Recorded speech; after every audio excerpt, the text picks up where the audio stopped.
top of the home straight. Flags are raised and they're off.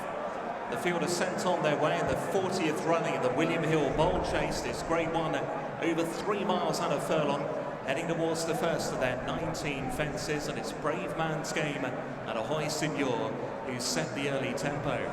Couple of lengths clear already from Shishkin, last year's winner, the yellow and black, alongside Gold Cup runner-up Gerri Colombe, as they come towards the open ditch. Fence number 2. Only behind the principals, back in 5th, was the grey Gentleman's Game. Then Thunder Rock and Corbetts Cross, the early back marker between fences 2 and 3, racing towards the 3rd, which will ultimately be the last after another couple of circuits. So it's Brave Man's Game. He's got the cheek pieces on for the first time today. He leads from Ahoy Senor, a dual winner at the festival here at Aintree in the past. And then Shishkin, racing to the inside of Gerri Colombe, they're 3rd and 4th. And Gentleman's Game, alongside is Thunder Rock and Corbetts Cross. Very impressive winner of the National Hunt Chase at the festival, the back marker under Mark Walsh. They swing the left-hander, being led by Brave Man's Game.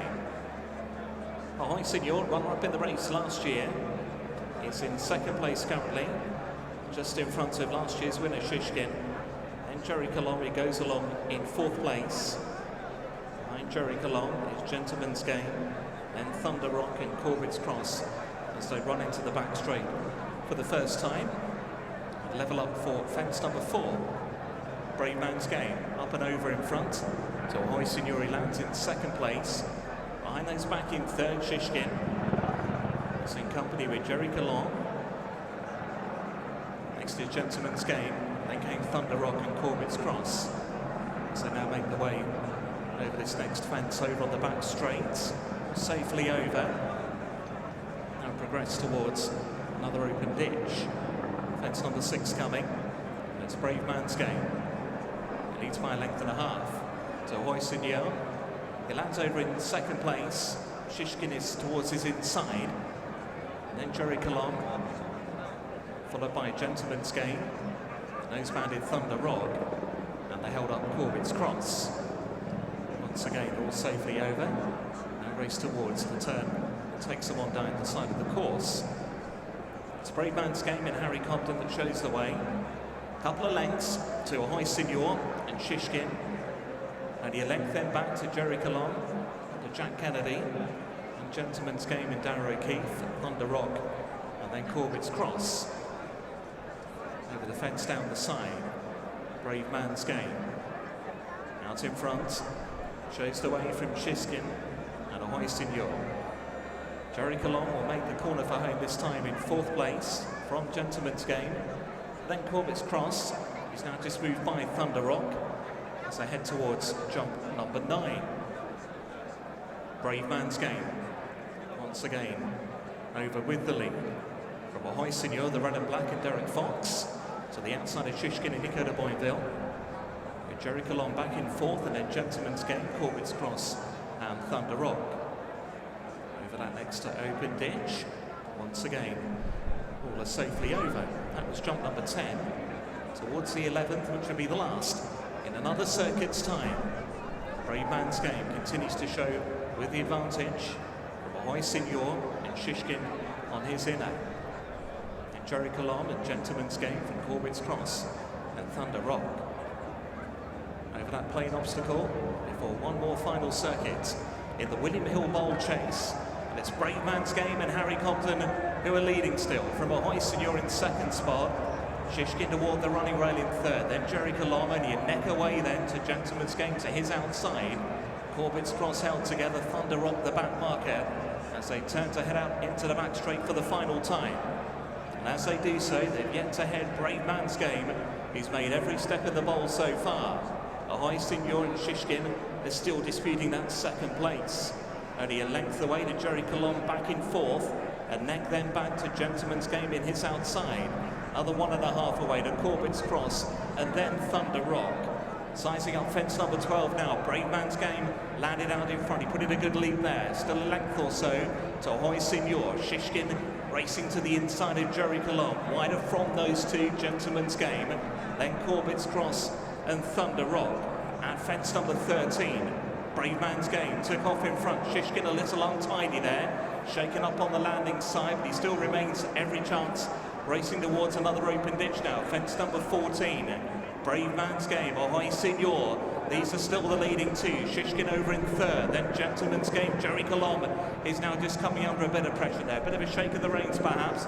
Then Corbetts Cross and Thunder Rock, who's ridden going in towards his final fence over on the back straight line. It was Brave Man's Game. He's still there. He led by a length and a half. So Ahoy Senor, Shishkin nudged along in third. Gentleman's Game, the grey, travelling toward the outside of Gerri Colombe as they begin to head down the side of the course. Corbetts Cross has latched onto those two, and then came the push along Thunder Rock to the cross fence now. This will be 4 out. Brave Man's Game in front by a length over Shishkin, Ahoy Senor and Gentleman's Game.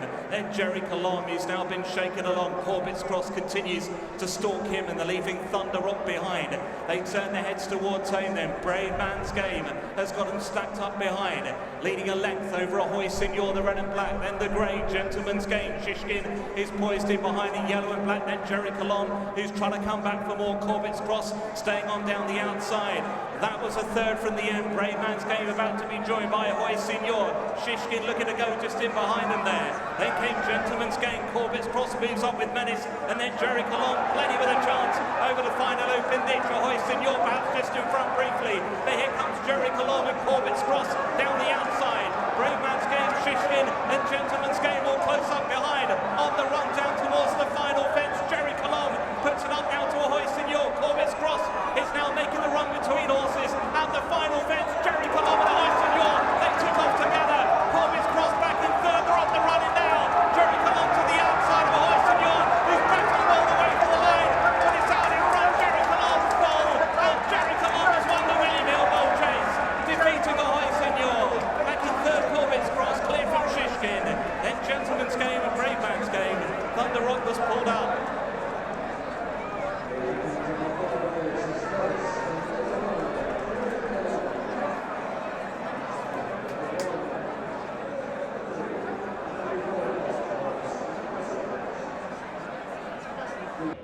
Gerri Colombe has just won the Bowl, and that is back-to-back Aintree festivals at which he's won, both times having been to Cheltenham beforehand. He is tough. Jack Kennedy on board this time around. He did really well there. Tell us about that move that you made from 3 out to 2 out to get him room to gallop. Yeah, it wasn't happening for him the whole way around. He felt a bit flat. He had obviously a very tough race in the Gold Cup.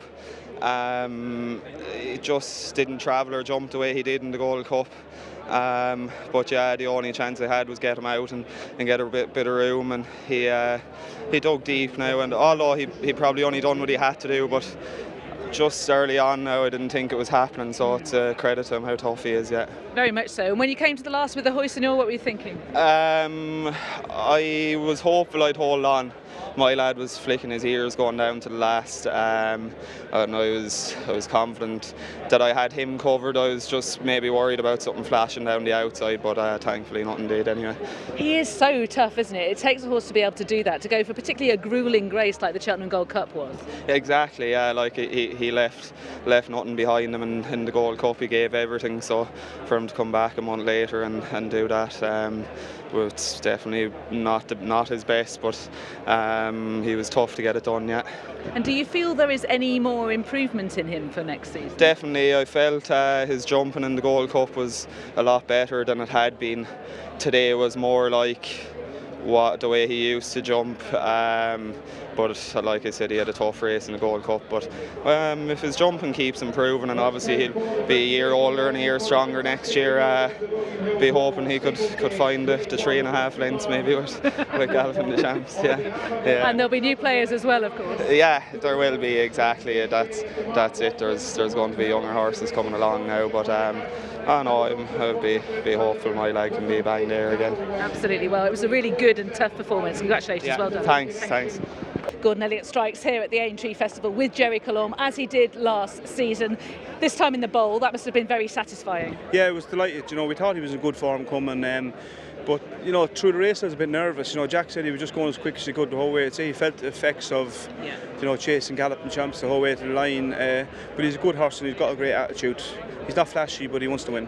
He very much does, and I know it's always difficult coming from Cheltenham to Aintree, and at least there was a bit of a gap, but that was such a gruelling Gold Cup, run at a pace end to end. Yeah, it was. Look, we're proud of the race he ran in Cheltenham, and great to finish the season off today in a Grade 1. Jack was saying that the jumping in the early stages was back a bit to sort of slowly away from his fences that he had been and hadn't been at Cheltenham. And only when he pulled him out did he really start to get galloping. Was that how you saw it? Yeah, definitely. He looks like a horse that nearly when you squeeze him down to one, he's quicker. You let him into pop, he's a bit slow. But that's what he's like at home. Like, he's not a good workhorse, he just does what he has to do. But look, he wants to win, and it's a great attitude in a horse, you know what I mean? Are we unlikely to see him at Punchestown given 2 hard races now? Oh, I'd say there's no chance. Yeah, I'm just checking because everyone's been surprising me and going, oh no, Punchestown. No, I don't think so. Yeah, well, never say never, but I'd say definitely not. Okay, and so next season, how do you see it? I mean, presumably the Savills, the Irish Gold Cup, the Gold Cup, would they be on your mind? I know you minded him this season quite a bit. Might we see him more often next? No, he'll have his 3 or 4 runs again next season, same as this year.